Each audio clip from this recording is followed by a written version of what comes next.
ఢిల్లీలో సీఎం రేవంత్, మంత్రి ఉత్తమ్, కేంద్ర మంత్రి సిఆర్ పాటిల్తో సమావేశం. బనకచర్ల అంశంపై రెండోసారి పాటిల్తో భేటీ. మాటల మాంత్రికుడు కేసీఆర్, వాసాల మర్రికి ఆయన చేసిందేం లేదు, పేదల కళ నెరవేర్చడమే తమ లక్ష్యమన్న పొంగులేటి. రేపటి నుంచి మోదీ 11 ఏళ్ల పాలనపై ఎగ్జిబిషన్.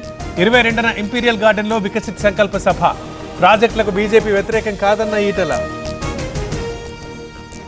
బ్రిటన్ మాజీ ప్రధాని టోనీ బ్లేర్తో లోకేష్ భేటీ. ఉన్నత విద్యలో సంస్కరణలు, సాంకేతిక మద్దతుపై సమీక్ష. ప్రభుత్వ కార్యకలాపాలు, ఏఐ టూల్స్పై చర్చ.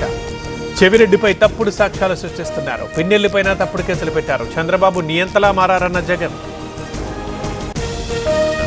సత్తెనపల్లిలో అంబటిపై కేసు నమోదు. పోలీసుల విధులకు ఆటంకం కలిగించారంటూ అభియోగం. దురుసుగా ప్రవర్తించారని అంబటిపై కేసు. భద్రాద్రి జిల్లాలో మావోయిస్టుల లొంగుబాటు. ఎస్పీ ఎదుట 12 మంది సరెండర్. వీరిలో 3 మహిళా మావోయిస్టులు. ఈ happy fathers to be day సందర్భంగా తండ్రి అయ్యే దిశగా అడుగులు వేయండి. OSS fertility in the good hands of science.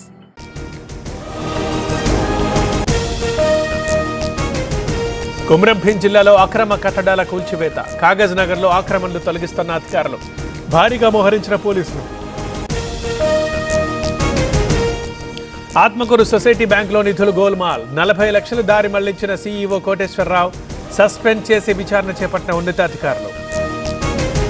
CM Chandrababu అధ్యక్షతన ఎస్ఐపిబి సమావేశం. పెట్టుబడులకు ఆమోదం తెలిపే అవకాశం. ఇన్వెస్ట్మెంట్లతో 30,270 మందికి ఉపాధి.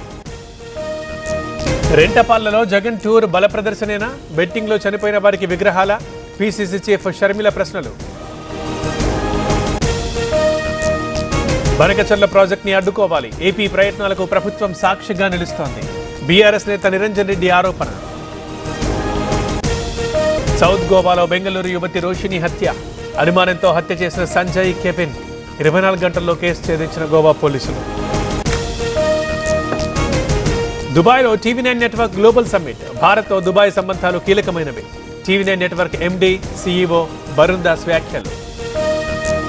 జూరాలకి పెరుగుతున్న వరద. కొనసాగుతున్న జల విద్యుత్ ఉత్పత్తి. ఇన్ఫ్లో 33,000 క్యూసెక్కులు. శ్రీశైలం ప్రాజెక్టుకి కొనసాగుతున్న వరద. ఇన్ఫ్లో 37,385 క్యూసెక్కులు. ప్రస్తుత నీటి మొత్తం 846 అడుగులు.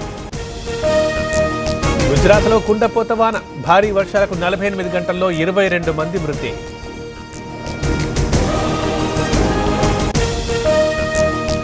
అహ్మదాబాద్ ఘటనలో కొనసాగుతున్న దర్యాప్తు. ఇప్పటివరకు 210 డిఎన్ఏలు గుర్తింపు.